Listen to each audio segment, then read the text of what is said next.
Olá pessoal, bem-vindo ao Kabbalah Cast dessa semana. Essa semana nós estamos na porção do Torá de Shoftim, que fala sobre juízes. Juízes e policiais colocarás nos portões das suas cidades. Então, num nível literal, parece que está falando de instituir um sistema judiciário. A gente sabe como é importante para que um país dê certo, para que um Estado dê certo, ter um sistema judiciário organizado e honesto e justo, e fala que um juiz não pode aceitar suborno, porque o suborno cega os olhos dos justos. E fala muito sobre esse conceito do sistema judiciário no começo, sobre ter policiais também, ter um sistema para instaurar a justiça, né? A polícia, para cuidar de que tudo esteja acontecendo conforme deve ser. Mas a gente sabe que a Torá tem muitos níveis de entendimento. E num outro nível de entendimento, os cabalistas nos ensinam que os portões da cidade são nossos olhos, nossos ouvidos, nosso nariz e nossa boca.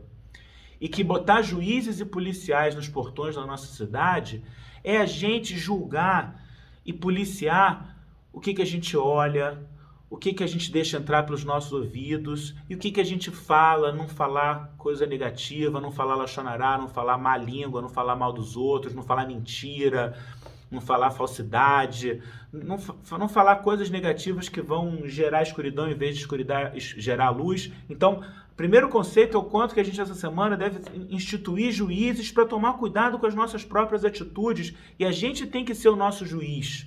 Nós temos que ser os nossos próprios juízes e julgar as nossas atitudes e policiar nossas atitudes, principalmente nesse mês que a gente está começando agora, o mês de Elul, o mês de Virgem, que é um mês que a gente está se preparando para o grande julgamento, para a grande contabilidade cósmica que acontece em Rosh Hashanah, na lua nova de Libra, quando todas as almas do mundo são julgadas. E Virgem é um mês que a gente pode voltar no passado, voltar no estado de virgindade, quer dizer, no estado de pureza da nossa alma, porque a nossa alma é pura, a nossa alma é limpa, a nossa alma é como um bebê, uma criança totalmente pura e que perdoa e que deixa para lá, e que o que acontece é que na vida, por causa da dor que nos foi causada, por causa de acontecimentos negativos, a gente vai criando umas camadas de armadura em volta do nosso coração, e a gente vai fechando o nosso coração,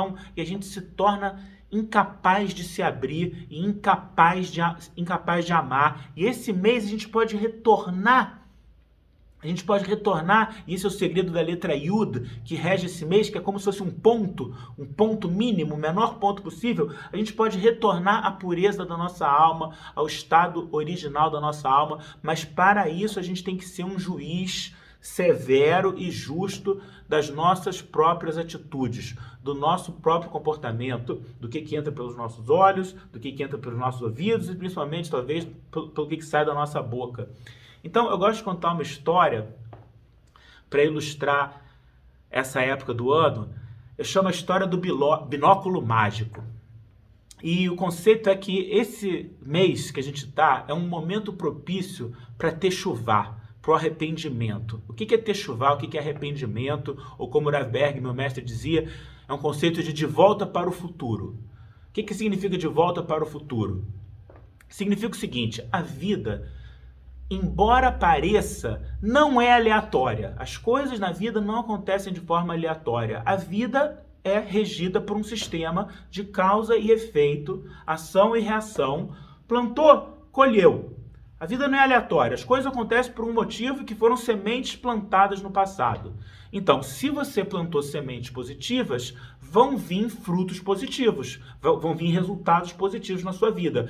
Mas quando a gente planta sementes negativas, e como nós todos temos um Yetzer Hará, um ego, uma inclinação negativa, a gente acaba caindo na reatividade e plantando sementes negativas. É inevitável, faz parte do processo de transformação. Então, quando a gente planta sementes negativas, alguma hora vão ter resultados dolorosos na minha vida. Tipo, eu pisei no pé de alguém, pela lei de causa e efeito, alguma hora vão pisar no meu pé, alguma hora o meu pé vai ser pisado, porque existe uma lei de causa e efeito, e o sistema está sempre em busca de equilíbrio. Não pode zerar isso aqui à toa assim. Então, se eu fiz, vai voltar. Então, vamos supor que eu pisei no pé de alguém.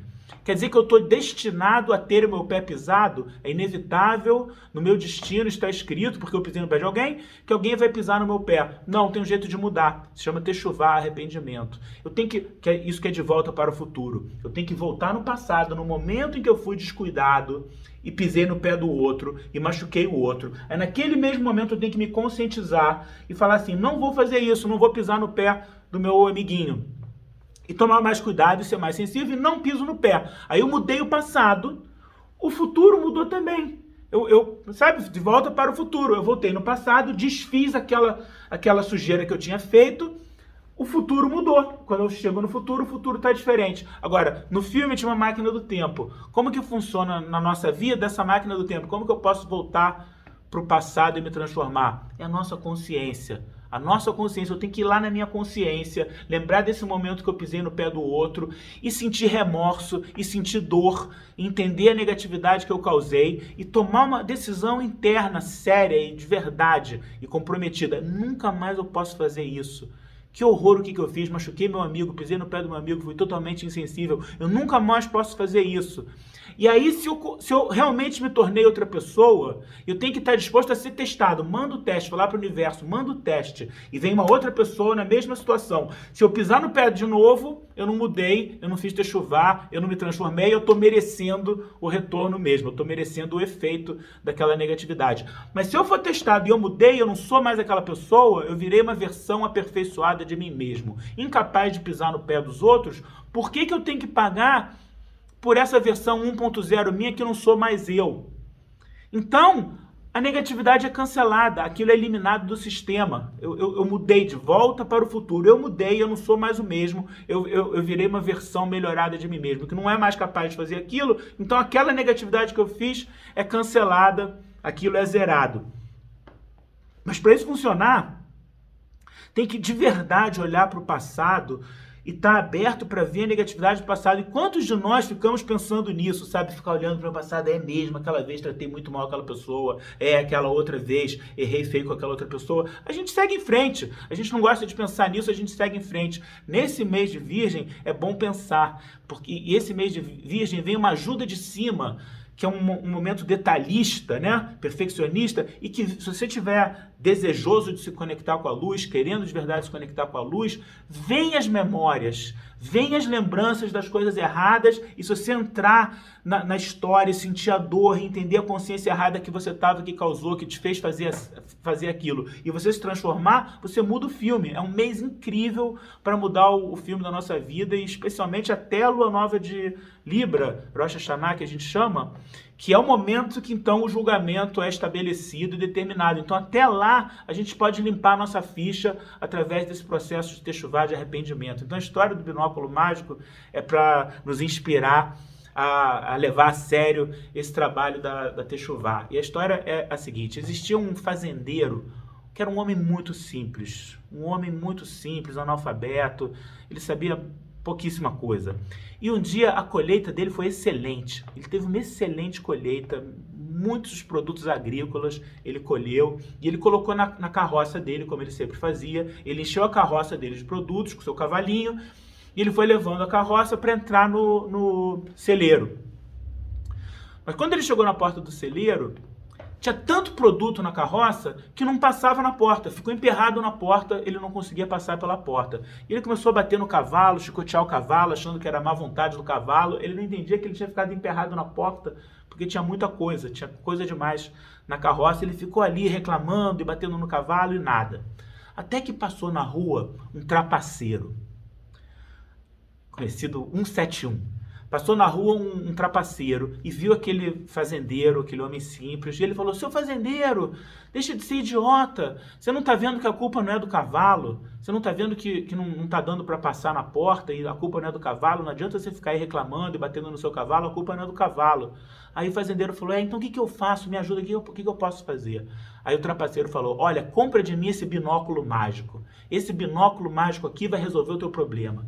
Aí o fazendeiro falou: binóculo mágico, como é que é isso? Aí ele falou: olha por si mesmo. Aí emprestou o binóculo para o homem, aí você vai olhar com o seu binóculo. para a porta do seu celeiro, você vai ver que a porta do celeiro vai ficar bem grandona. A porta do celeiro vai ficar enorme. Aí você vai e entra com a sua carroça. Aí o fazendeiro olhou com o binóculo, realmente a porta ficou bem grandona. Aí ele falou, que legal, funciona mesmo. Então tá, pagou o valor que o trapaceiro pediu pelo binóculo, comprou o binóculo, aí pegou o binóculo, olhou para a porta do celeiro ficou bem grandona. Ele bateu no cavalo, claro que o cavalo continuou empacado, a coisa não deu certo. Aí ele ficou chateado, ele viu que o trapaceiro ainda estava ali por perto, ele falou, ô moço, volta aqui, não deu certo, o senhor me enganou, não deu certo, esse binóculo não funciona. Aí o trapaceiro voltou, não, fazendeiro, você não seja bobo, eu não te expliquei direito. Olha, esse binóculo tem dois lados, então primeiro você tem que olhar com o lado que aumenta as coisas para a porta do teu celeiro, mas aí a tua carroça aumentou também. Então você tem que virar o binóculo ao contrário e olhar para a carroça com o outro lado do binóculo. Aí a tua carroça vai ficar pequenininha. Aí você consegue passar. Aí o fazendeiro virou ao contrário o binóculo, viu que era verdade, as coisas ficavam pequenininhas pro outro lado. Aí ele falou, tá bom, então vou usar, agora entendi. Aí nisso o trapaceiro foi embora para valer, sumiu. Aí o fazendeiro olhou com o lado grande do binóculo, a porta ficou grandona, depois virou o binóculo ao contrário, olhou para a carroça ficou pequenininha, ele bateu no cavalo e claro que ficou emperrado de novo, ele não conseguiu passar e ele ficou ali revoltado, reclamando, e o trapaceiro já tinha ido embora, até que passou um bom homem que estava passando por ali e entendeu o que estava acontecendo, e ele falou para o fazendeiro, olha, me desculpa, mas eu sinto te informar que você foi enganado por esse trapaceiro, esse binóculo aí é um binóculo normal, é totalmente inútil no teu caso. Aí o fazendeiro, mas então o que eu faço? O fazendeiro falou, o que eu faço? Aí o homem falou, é óbvio, você tem que tirar um pouco das coisas que estão em cima da tua carroça, deixa aqui no chão um pouco, entra com a carroça quando tiver coisa suficiente para passar, quando tiver tirado o suficiente para passar. E aí você vem aqui fora e busca o resto. Aí o fazendeiro falou, tá certo, agora deu certo. Então, qual a lição para nós dessa história?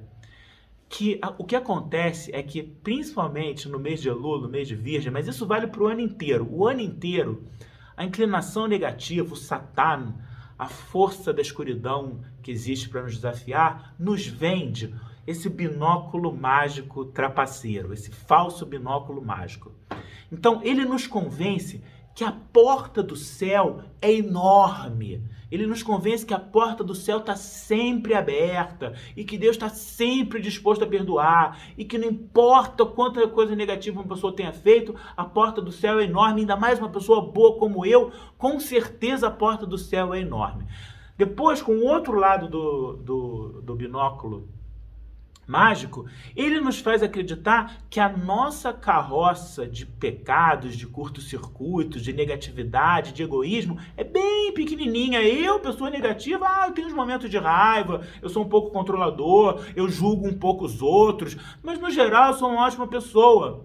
E ele nos convence que a nossa carroça de negatividade é bem pequenininha e que nem preciso descarregar nada, e que a porta do céu é enorme e que vai ser fácil passar, e não é verdade. A porta do céu não é tão grande assim. Existe todo um sistema de anjos que protegem a porta do céu e não deixam entrar a alma que não for merecedora, e a gente é julgado de forma detalhada e precisa, principalmente na lua nova de Libra, mas na verdade toda noite acontece um julgamento, a nossa alma sai do corpo e é julgada, e é de uma forma detalhada e precisa, para cada um no seu nível, o que a pessoa devia ter feito, o que a pessoa deixou de fazer. A porta do céu não é tão grande. E principalmente, a nossa carroça de negatividade não é tão pequena. O lado negativo nos convence que nós somos as boas pessoas. E tem alguém lá do outro lado que eles são as más pessoas. Mas nós somos as boas pessoas. Mas a Cabala nos ensina que todos nós somos uma mistura entre o bem e o mal. E que a gente está sempre na luta para vencer o mal dentro de nós. E o primeiro passo para vencer o mal dentro de nós é reconhecer o mal dentro de nós. Eu tenho que entender que a minha carroça de egoísmo não é tão pequena assim. A gente tem um desejo de receber somente para nós mesmos, um ego que faz a gente pensar em si mesmo o tempo todo e ser insensível aos outros. E que se a gente não reconhece isso, se a gente não reconhece que está sujo, não dá para limpar. Mas então, a gente quer essa semana e esse mês inteiro pedir ajuda de cima para conseguir olhar para dentro de nós com honestidade e ser um juiz honesto e que não aceita suborno e que a gente consegue ver a nossa própria negatividade. Aliás, sobre esse suborno que o juiz não pode aceitar, um dos subornos, eu falei que o juiz temos que ser nós mesmos, nós temos que ser juízes das nossas próprias atitudes. E um dos subornos que às vezes a gente aceita e que não pode aceitar é as nossas próprias boas ações. Eu aceito como um suborno para tentar mitigar o julgamento. Então eu fiz muitas coisas negativas, eu fui muito egoísta. Ah, mas eu também sou um bom pai. Ah, mas eu também sou um bom alguma coisa, eu ajudei aquela pessoa. Aí eu tento me subornar com essa boa ação. Não se suborna. Tá bom, tem a boa ação que você fez, mas isso não cancela a má ação, não cancela a negatividade. Então, a gente quer essa semana e esse mês, mas especificamente essa semana, ser um juiz honesto que olha para dentro de si com a lente da verdade, não com esse binóculo falso, com a lente da verdade e ver o que a gente precisa mudar e através de fazer techuvá, através de se arrepender, através de se transformar numa versão melhorada de nós mesmos, a gente vai ser julgado de forma mais branda e positiva e vai melhorar o filme da nossa vida. Amém.